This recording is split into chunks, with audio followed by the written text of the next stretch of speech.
মাহফুজ, এই যে তোমার স্যালারি 20,000। আর রায়হান, এই যে তোমার স্যালারি 5,000। 5,000? বস, আমার স্যালারি তো 20,000, আমারে 5,000 দিলেন কেন? ব্যবসাটা তো এই মাস একটু মন্দা চলতেছে, তুমি 5,000ই রাখো, বাকি টাকা পরে দিয়ে দেবো মনে। 5,000 টাকা আমার কেমনে হইব? আমার এত খরচ, আমি এই মাসটা কেমনে চলুম? এই মাসটা একটু কষ্ট করে ম্যানেজ করো, তোমার টাকা তুমি পাওয়া যাবা। আর দুইটা গাড়ি আসছে না সার্ভিসিং এর জন্য, দুইজনে দুইটা সার্ভিসিং এ দাও। আচ্ছা ঠিক আছে বস, এক্ষুনি দিতেছি। কাজও করে দুইজনের সমান, আমার স্যালারি দেয় কম।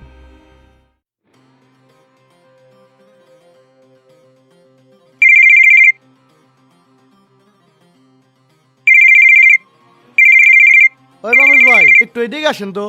হ্যাঁ রায়হান কও। ভাই, আপনার হাতের কাজ কত দূর? এই তো প্রায় শেষের দিকে, খালি ফিল্টারটা লাগানো বাকি আছে। ভাই, আপনার কাজটা শেষ করে এই গাড়িটা একটু কমপ্লিট করে দেন তো। আমি করুম মানে? এটা তো তোমার কাজ, আর তুমি কোনে যাবে? ভাই, হাসান বারবার ফোন দিতেছে, ও নাকি কি বিপদে পড়ছে, ওর ওই জায়গায় যাওয়া লাগবো। তুমি আইলেও লেট, এখন আবার অর্ধেক কাম করে চলে যাবার চাইতে চাও? শাওন ভাই জানলে কি কইব? ভাই, রাত্রে ঘুমাই নাই তো, এই জন্য আসতে লেট হয়েছে। আর বন্ধু বান্ধব বিপদে বললে যাওয়া লাগবে না কন, আপনি একটু ম্যানেজ করেন। আচ্ছা ঠিক আছে যাও। হ্যাঁ ভাই, তাহলে গেলাম। জানি তো কি কাম করবে যাবে। কিরে রায়হান, তোর ফোনেও পাওয়া যায় না, আগের মতো আসে শোনা, তোর হইছে কি? আরে আসুম কি, হাতে নাই টাকা পয়সা তো, এই জায়গায় আসলে তো খালি টাকা পয়সা লাগে, তাই আর বেশি আসি না।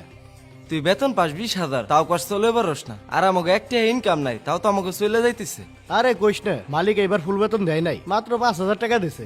তোর বেতন না 20,000, 5,000 দেয় কেমনে? কয় ব্যবসার অবস্থা ভালো না, এই জন্য আবার 5,000 টাকা দিছে। মাহফুজ ভাইরে ঠিকই 20,000 টাকা দিছে।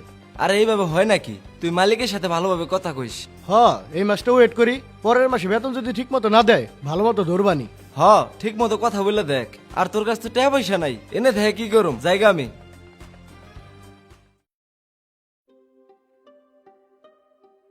এই যে রায়হান, 5,000 তোমার স্যালারি। আর মাহফুজ, এই যে তোমার স্যালারি 20,000। আচ্ছা ঠিক আছে বস, আমি আসি তাইলে, আমার হাতের আবার কিছু কাজ আছে। আচ্ছা যাও। বস, এই মাসে আমার 5,000 দিলেন, গত মাসেও 5,000 টাকা দিচ্ছেন, এইভাবে আমি কেমনে চলি কন্ত?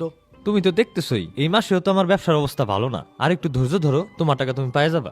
বস, ব্যবসার অবস্থা ভালো না বুঝলাম, গত মাসে তো আমার কম দিছেনি, এই মাসে আমার ফুল স্যালারিটা দিতেন, মাহফুজের না হয় কম দিতেন, উনি আর আমি তো একই কাজই করি। মাহফুজের টাকা কম কেমনে দিমু? ওর একা কত বড় একটা সংসার দেখতে হয়, আবার এইখানে ও থাকে, ওর একটা খরচ আছে, ওর তো এত কম টাকায় হইব না, তাই তোমার একটু কম দেই। আমারও তো সংসার আছে, আমার বাবার হাত নাই, সে কাজ করতে পারে না, আমার বিবাহযোগ্য একটা বোন আছে, আমার খরচ আছে, আপনি আমার সাথে না ইনসাফি করতেছেন। না ইনসাফি করতেছি মানে? তোমার তো আমি 5,000 টাকা দেই, তোমার হাত খরচ তো এই 5,000 টাকায় হয়ে যাওয়ার কথা, আর তুমি তো বাড়িতে টাকা পাঠাও না। আমি বাড়িতে টাকা পাঠাই না না পাঠাই এটা তো আপনার দেখার বিষয় না, আর আমি যে বাড়িতে টাকা পাঠাই না এটা আপনারা কইছে কেনা? কেমনে জানলাম? 3 মাস আগে এক মুরব্বী আমাদের শোরুমে আসছিল। মুরব্বী? বাবা, কাকা ভেতরে না তো, আপনি ক্যাশে কথা বলেন। বাবা, আপনার এই জায়গায় রায়হান কাম করে না? আমি রায়হানের আব্বা। ও আঙ্কেল, আপনি আগে বলবেন না, বসেন। আজকে তো রায়হান নাই, আপনি ফোন দিয়ে আসেন নাই? আমি জানি আজকে রায়হান নাই, আমি আপনার সাথে কথা কওয়ার জন্য আইছি। ও আমার কাছে আসছেন, ঠিক আছে কাকা বলেন। বাবা, অনেক সমস্যায় পড়ে আপনার কাছে আইলাম। বাড়ি, রায়হানের একটা বিবাহযোগ্য বোন আছে, আর আমার অবস্থা তো দেখতেছিনি, আমার একটা হাত নাই, আমি কর্ম করে খাইতে পারি না।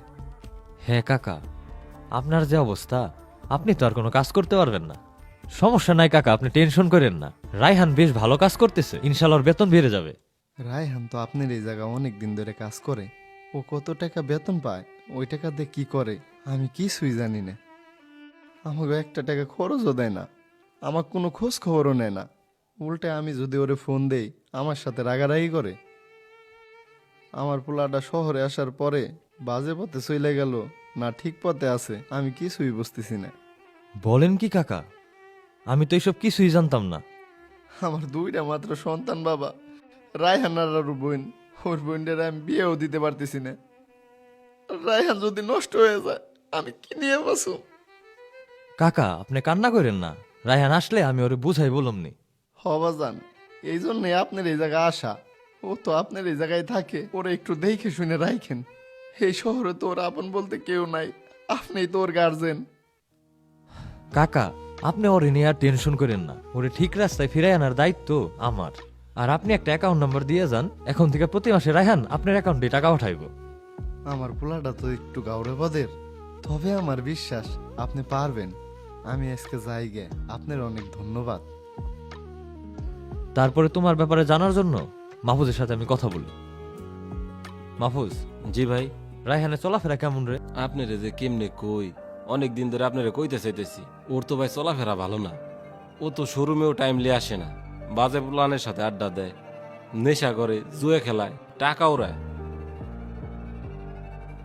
ওই দিন আমি সিদ্ধান্ত নেই, তুমি যেহেতু টাকা নষ্ট করো, তাই তোমাকে শুধু হাত খরচে টাকাটা দিব, আর বাকি টাকা তোমার বাবার অ্যাকাউন্টে পাঠাই দিব।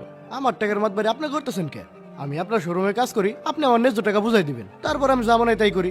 আমার টাকার মাতবারি আপনি করবেন কেন? আমি তো মাতাব্বরি করতে চাইনি, তুমি যদি টাকার সঠিক ব্যাপারটা জানতা তাহলে তো আমার ইন্টারফেয়ার করা লাগতো না। এই যে তোমার বাবা তোমাকে কত কষ্ট করে মানুষ করছে, তোমাদের জীবনকে সুন্দর করতে গিয়ে তোমার বাবা মেলের মেশিনে নিজের হাতটা হারাইছে।